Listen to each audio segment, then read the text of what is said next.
Hey y'all, it's Corinne, and I'm coming in with a information session, okay, on depression and suicide prevention.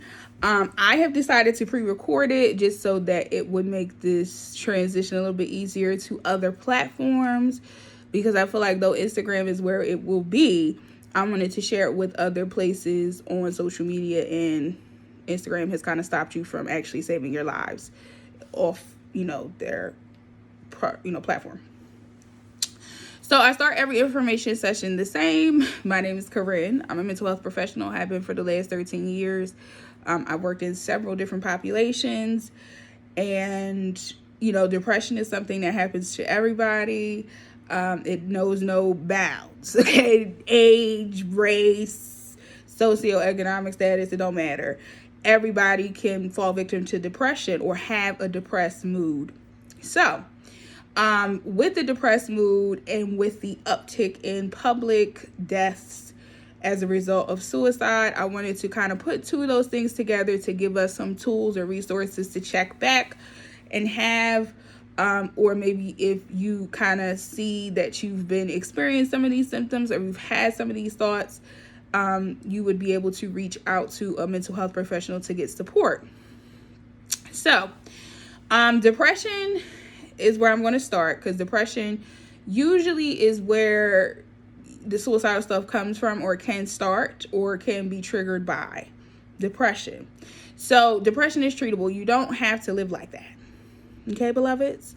I know a lot of people were like, no, I don't feel like I can get help. I feel hopeless, because that's a part of it. But you can receive help. There are several different ways you can be treated for depression, and you don't have to suffer. Reach out to a professional so that we can help you and get you to where you need to go. Okay.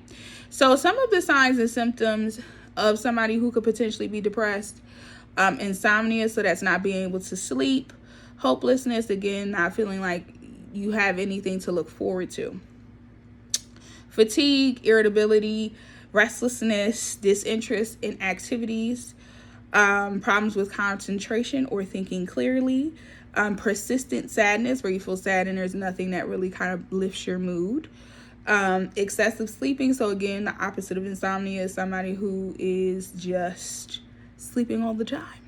Okay. Feelings of guilt and worthlessness, and overeating or loss of appetite, because it just really depends where you are on that spectrum. And then last but not least, the thoughts of suicide, which we'll get into a little bit later. So those are the things that you could potentially see in somebody who is depressed. Here are some of the types of mood disorders that include depression. So major depressive disorder is where you're not able to carry on your daily living activities, such as work, sleep, school, eating, and other things that you do to enjoy life. And that would happen over an extended period of time. So for at least a week, you can't get those things done. Depression is happening. Okay, there's a major depressive episode happening. Right? So persistent depressive disorder is where a lot of people think that they may be, where the depressed mood lasts for 2 years or more. I'm going to be honest with y'all. We all got this one, because COVID is making us depressed. But don't tell nobody that anyway. So again, there are some people who struggle with persistent depressive disorder, where things, their depressive moods will last, or an episode will last for at least 2 years or more. Okay. Postpartum depression. If you have not already checked that out on my Instagram, I do have an entire information session on postpartum depression and anxiety. This is brought on by hormonal changes for women who have recently had a human baby. Okay. We also have seasonal affective disorder, which a lot of people struggle with in the winter months, but it can also happen in the spring and summer. As much as people want to say it's really for the winter, baby, seasonal, so it can happen at any season. But that's neither here nor there. So some of the common causes for depression are biological, physiological, environmental, and genetic. So when we go to biological, it's a chemistry thing in the brain. Sometimes you don't need a triggering event for your depression. Your brain chemistry is just leads you to have chemicals that are a little bit more leaning towards being depressed, and that can be treated. Psychological, again, there may be a trigger or an event in your social life, your family, interpersonal relationships that has changed your mood. We also have environmental, so in your community, in your work, in your school, in the places that you frequent. If there are changes that can also trigger or cause depression. There's several things that could, but these are the most common. Last but not least, genetics. Again, if you have a depressed parent, so maybe your dad struggles with depression, you're that much more likely to actually experience depression yourself. So those are some common causes for why you would be depressed. Now, some of the common treatments, again, we just wanted to give you a one-on-one. We're going to do a little bit more, but some of the common treatments are talk therapy. There's 3 different types that you can go into. There's cognitive behavioral therapy that deals with your thinking patterns. Problem solving is solution based. So if there is a situation basically that's making you depressed, talk therapy would help you through creating a plan so that we can, remove that obstacle for you. Interpersonal therapies, that's relationships. So maybe again, your depression may be caused by your relationship. So then we would come up with a plan on how to remove that barrier for you so that you can get back to a stable, mental space. Last but not least, there are medications that you can take, and they're the antidepressant medications that can help correct those chemical imbalances. So for those of you who may have the cause biologically speaking, where it don't matter what's going on, you just feel depressed, then you may want to look into taking an antidepressant. Again, we're not going to get into the specifics of that just because for time purposes, I wanted to make sure we all were on the same page with what depression is, what it looks like, what it's caused by, and different types. So I also wanted to reach on the little baby chicken nuggets because for some reason, I don't know what this thought process is that children don't experience depression or adolescents don't experience depression, but it's a lie. The little bitty babies can also be depressed, believe it or not. So here are some signs that you would be able to see in your children, whether they are a child literally or considered an adolescent, which would be somebody over the age of 10, I would say. So, inability to feel pleasure in normally pleasurable acts. So this is where your child may really like the tablet, but you notice they're not picking the tablet up that often. Or they really like to go outside and play basketball, but they haven't played basketball in a few weeks. That's just depression. Negative self-esteem. So not feeling like they're good enough. Always seeking validation. So if your kids are always coming to you like, hey, mom, am I good enough? Or is this good enough? Do I look nice? That is a part of depression in children. Ineffectiveness, again, lack of motivation to complete tasks or projects in addition to inability to complete them. So if you're having problems with your child and they're not completing schoolwork, or you're asking them to do chores and it takes a lot of effort, or it's a lot of back and forth, a lot of yelling and problems, it's because they may be depressed. And they don't have the language, so their behavior will show you the depression. And if you're not skilled or you don't know, you would think they're just being combative or don't want to listen to you when really there is a problem. Interpersonal problems. So if your children are like, I can't keep friends, I don't have any friends, difficulty making and keeping friendships. That's a big thing for children to show that depression is happening or could be happening. Last but not least, negative mood. If they're irritable and angry all the time. A lot of this stuff coincides with puberty.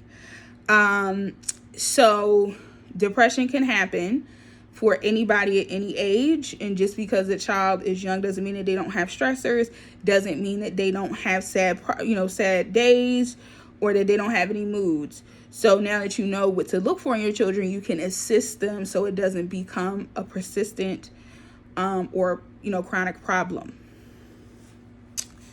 Now we're going to go get into it.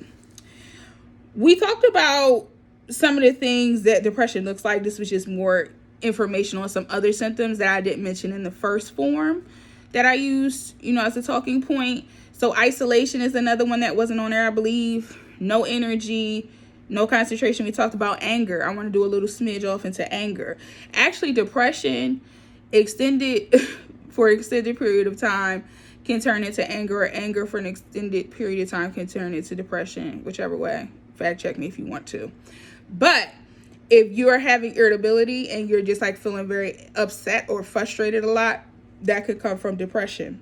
Alcohol and drug abuse can cause depression, in addition to be something that somebody would use to hide or mask their depression. No appetite, sleeping problems, thoughts of death. We talked about suicide, which we'll get to in a second, and guilt. Again, those were some things. Some of them are kind of a repeating loop, but again, isolating yourself, unexplained anger, alcohol use, drug use. You might be using it to mask and or making the problem worse, because when you don't have it, then you feel more depressed. We're going to put that to the side. So more specifics into what could potentially cause it. So again, life events can cause depression. So that's childhood abuse, bereavement, mental abuse. Any type of negative event, life event, probably could cause somebody to have depression. Personality. There could be a change in your personality or in your social environment that causes you to change your personality, which could cause some depression. Alcoholism, like we talked about, drugs and alcohol. Again, as much as y'all want to believe it helps, it's really hurting the problem. You also have bullying for children, like we mentioned, that they can be depressed as well, and that's one of the higher causes of why they would be depressed. But adults bully other adults, so bullying really works for anybody. Medical. So if you have a chronic illness, that could potentially be a problem and cause depression, especially if it's debilitating, especially if there is no cure to it. So people who have sickle cell anemia, in some cases, cancer, because that's fatal, other chronic disease, diabetes, anything that, is going to impact your daily living activities could potentially cause depression. We talked about substances already, and illness. So again, if you're not feeling well, certain vitamin deficiencies can cause depression. So if you're not getting enough vitamin D, for instance, that could cause depression. You're like, any other time I'm fine, but because you're not getting enough of that could cause it. In neurological conditions, again, that has to do with your brain function and chemistry, and you really won't know any of that until you actually are being tested or actually go seek the help of a professional. So that's the cause of depression, right? Okay. Now, as far as depression is concerned, we'll talk at the end at what you can do to help combat depression with a couple coping skills. But now we're actually going to get into the suicidal piece of this situation, right? So suicide is going to come in a few different levels. Right now, for this particular scale that I'm using for risk, low, moderate, high, and severe. I will give you a little bit of my background in suicide prevention. So when I first started off in mental health and working as a professional, I started working on a crisis line that had suicide prevention tied into it, as well as rape crisis. So I'm getting calls from regular everyday people who may be struggling, or are inbound population who just need somebody to talk to. I'm also getting calls from people who are actively suicidal or thinking about it. And I'm being tasked with trying to get you to a safe space and creating a plan with you so that we can get you to another professional or get you to not do it at all. Okay? And then rape crisis, which is a part of this as well, because that could be a reason why you're depressed, because you've been assaulted, dealing with them in their aftermath, short-term counseling, as well as going to hospitals, police stations to do reports and things like that with those particular population. So I'm very well versed in suicide. I was the person, when you called 1-800-TALK, which will be, the number will be listed below, I will be the one that would answer the phone in my region. So I'm very, very versed at how to get you not to harm yourself, even if it's temporarily. But what I'm looking at and what you can look at to see where you are on this risk scale would be these 4 things. Okay. So for level 1, which would be low, you're having some sort of suicidal thoughts or ideation. So we're playing with the thought of, I don't want to be here. I hate this. I really could die. And nothing really would happen. But again, you're not making any plans. There's no creation. There's no serious intent. There's no getting and gathering means. It's just kind of like, I'm thinking about it. I mean, I could do it, but I'm not going to. You know what I mean? It's just a thought. Moderate would be, now the suicide thoughts are getting a little bit more frequent. They're getting a little bit more aggressive. And you may have started to plan. So in this point, it's like, okay, I really want to die. I don't want to do this anymore. How could I go about this? What's the plan? Maybe I could slit my wrist, or maybe I could do this. You start to really come up with a plan, maybe not lethal, but the planning stage starts to happen. This is where we probably need to interact with a professional. These first two is where if we catch it here, we might not get to high or severe, but that doesn't happen all the time because it might be not as frequent. So then when we get to high is where, here's where we got the thoughts, we got the plan. Now we're starting to get the means. In the high risk part, you decide where I need to go to collect the things to do what I need to do. I thought about it, I planned it, now I'm ready to get the means, right? So here's where, again, professional help is needed. And this is where we absolutely need to check ourselves in, okay? I understand things may look a little bleak, may be kind of fucked up, but this is not it. I'm just trying to tell you, we trying to slow the plan down. And at this point, you definitely need the help of a professional. This is not really a space for family members to be like, well, they said it was going to do it so many times that I'm just going to know. At this point, when a person is telling you they thought about it, they got the plan, and they looking to get the means, that's the time for us to remove whatever means are available in the home or the space this person is in, and ushering them very quickly to the emergency room at the very least, and or a mental hospital in your area. Okay, and they're all open 24 hours a day. Last but not least, severe. Again, the person has the means, thoughts, and they're ready to go. You know what I mean? And you just so happen to be the person that walked in, or their brains have kind of stopped them and like, hey, maybe I need to tell somebody this. And this is where, again, professional help needs to come in. In some cases, the severe point is the person has been deceased because at this point they didn't tell anybody. They just decided to harm themselves. An attempt would be as severe and or completion. But again, anything past moderate needs a professional's to be included. Okay, so now that we know the levels, let's talk about what actually causes the suicidal thoughts or us feeling like we don't want to be here. Okay, we're going to start at the bottom of this little pyramid here. So stress. What is the stress that this person may have? A lot of us may look at somebody and be like, oh, they don't have no problems. They don't got nothing going on. Nothing's wrong with them. Nothing's happening to them. Whole time they have a lot of different things at play that they're not sharing, or they may be ashamed of, or there could be some trauma that, I'm sorry, y'all, I don't got the Rona. I'm telling y'all, like, y'all watching me. Again, trauma or something underlying that they're not telling, and it's eating them up. Okay, so then we have negative thoughts and depression. Here's where it kind of progresses. The causes about, like, okay, I'm having these negative thoughts. They could be persisting. I could have some sort of psychosis. I may have persistent depression, or I may have some other mental illness that could be impacting my ability to think clearly or to seek help or get the tools that are necessary. And then once those negative thoughts, the stress and stuff kind of compacts on top of each other, now the bright idea is I want to hurt myself. Because if I'm not here, none of this will take place. None of this stuff will be happening or had happened. Then they start to approach the tools. Like I said, that's the plan, means. Now you actually try it. And then the final part is where you actually have been successful. We, again, want to kind of stop the plan at the idea if we can. But in some cases, there are people who will never share any of this.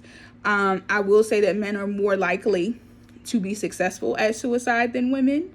Women are more likely to have an attempt and it not be successful. So they may have several attempts, but may not ever be successful at completing the act, where men may not make any attempts, but they're more successful at actually completing suicide. So if a man is telling you he's struggling, please definitely push him towards some help as much as you can. because they're much more likely to actually complete and be successful versus women. In the days and the thems of the world, wherever you choose to fall on that, please, again, if they say that they're serious, if anybody says they want to kill themselves, it's a serious matter. It's not just, kiki. It's not. It's very serious. Get them help if you can. Sometimes it's not even necessarily where you have to have permission from them. In some states, you can put people on a psychiatric hold for 72 hours. So even if you could keep the person safe for that 72 hours or 24 hours, that's helpful. I know a lot of people don't like to get involved just because it's like, well, what if this person never wants to talk to me again? What if they're not serious? It doesn't matter. You know what I mean? Just push them towards the help. You've done what you can do. So again, going in on these risk factors, what's needed, what we should be thinking about doing, when we're thinking about the low risk, again, figure out what plan you can put into place for this person. And again, this person probably has it's just thoughts of death. Real, like I said, low key, just like I wish I could die, but I'm not going to do anything about that.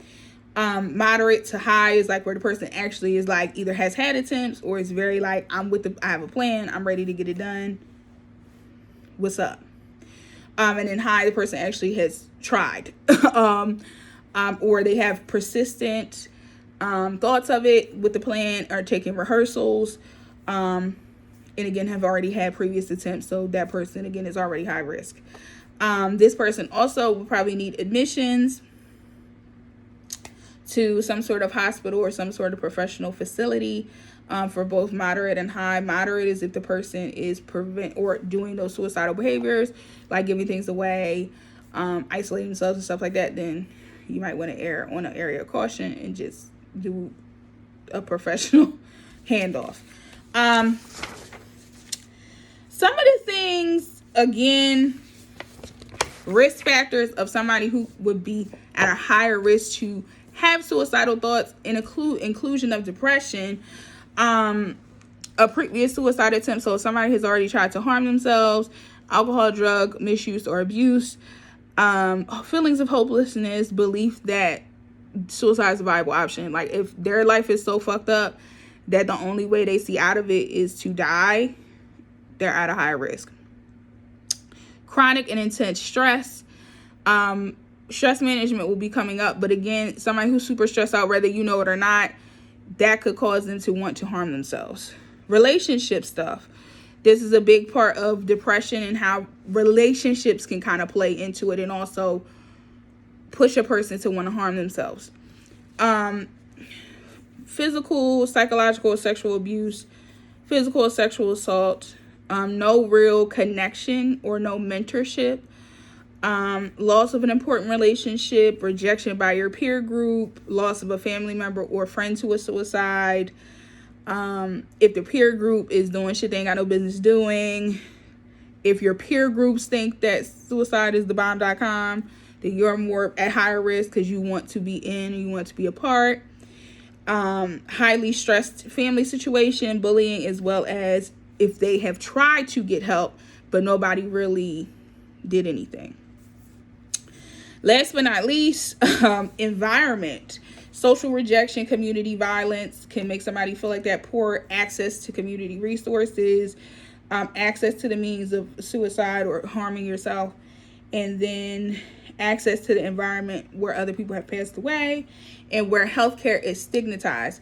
So if you think about yourself, that's a lot of things that a lot of people have incurred during life. It doesn't mean that you are going to commit suicide, but you are at a higher risk to harm yourself, okay? Please keep getting help or keep trying to get help. Somebody will see you. Somebody will help you.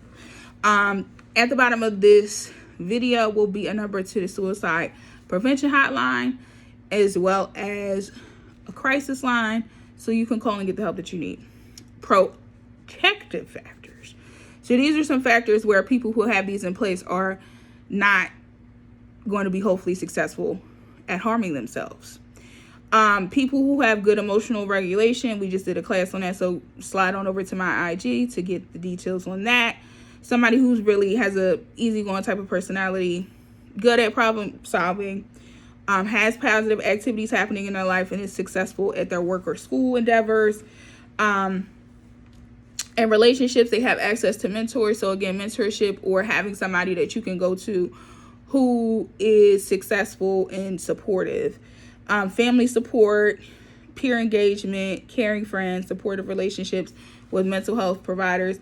I'm a mental health provider. I'm trying to tell her I do these for free because I need y'all to know that you can get the help. If I can't personally help you because I'm only one person, I will absolutely try to get you to the best help that we can get you to within my care. Environment, making sure that there's practices for bullying, practices for mental health, opportunities to access these things, getting in a line in accordance with social services or community services, and again, access to healthcare and mental health care. Those are protective factors that could help somebody if they're dealing with suicide. Again, not everybody has good self-regulation skills and all that, but again, those are some of the things that if you can find some of these things on this list, you'll be much more safe. Okay? So, moving on. Here we are. Okay? All right. So, some more warning signs for suicide: aggressive or harmful behavior, dramatic mood swings. Isolation, again, is a big one. I want you to understand, when you isolate yourself, something's not right. Okay? Saying goodbye to your family and friends, getting rid of things, packing them up, or increased use of your alcohol or drugs. Okay? And then, yeah, so I think we've gotten to the point where we're about to talk about how we can help prevent. So some of the things that you can do to support somebody who is struggling with suicidal thoughts or that type of energy: talk openly and be polite. Like, don't minimize because you're uncomfortable. Don't try to say it'll be fine, everything will get better in time and stuff like that. That stuff can be helpful in some cases, but not with that. Just let them, let them talk. Let them share what it is that they need to share. And then, obviously you want to validate their feelings and let them know that they're supported. And hey, why don't we think about getting a professional involved? Again, be respectful, express your support and concern. If you have the access to whatever they're trying to use, definitely remove it. And then ask for permission first. But if the person already has the means, you just need to call police. Like, that's not a question. So that's something that you can do to help. Here are some do's and don'ts of suicide. So do check in on loved ones. Again, checking on your strong friend might not be enough for suicide. You might actually have to really dig in a little bit. Reaching out to make sure that if you haven't heard from somebody in a while and that's not like them, reach out. You never know that you might be the person that saved their life. Listen empathetically. So again, it's not for you to minimize their pain or whatever they're saying to make you feel comfortable or blame them or tell them that they're selfish. Just validate what they say and listen. Create a safe space where they can talk openly. And always bring in a professional. Please do. They're not attention seeking. Don't make them prove how much they're suffering, because that's not needed. Don't shame or criticize them. Don't call them selfish. Don't point out that people are worse than them or that they're being ungrateful. And again, minimizing. Don't do none of that. Just, if you can't do nothing, just listen. Okay? And call the professionals in. So, safety planning for those of you who may be thinking about it, or a family member who knows that their loved one is thinking. Knowing the warning signs, which we definitely said completely and 100% with depression as well as suicide prevention in this particular video. Secure any firearms or things that could be used to harm oneself in your home. And talk about, you could talk them through like, hey, listen, I'm removing this stuff because, you're not in a good space. I understand that, but not on my watch. Okay. And then you want to, talk to them, get them to a professional if you can, get them into some sort of coping skill or distractive activity so that they can focus on that. Try to make the situation as comfortable as you can. And then again, hand them off to a professional. So those are some of the things you can do if somebody is trying to get it done, and that's helpful. So how to talk to somebody who is thinking about harming themselves. We went over that pretty at length. Don't blame them. Don't minimize. Don't shame them. Don't tell them they're ungrateful. None of that. Just listen to them. Okay? Validate their feelings. Be calm. Don't yell. Don't appear on edge or anxious. Though you may feel, try to keep calm, cool, and collected until you can either, like I said, get them to a professional, or you can get a professional on the phone, because again, they might not have told this to somebody and they're opening up to you. It's a big responsibility, I understand, but just try not to yell, try not to get frantic, because that can make them close up. Offer support, encouragement. Tell them that help is available and you can help assist them in getting the help. Again, don't minimize their problems. Okay?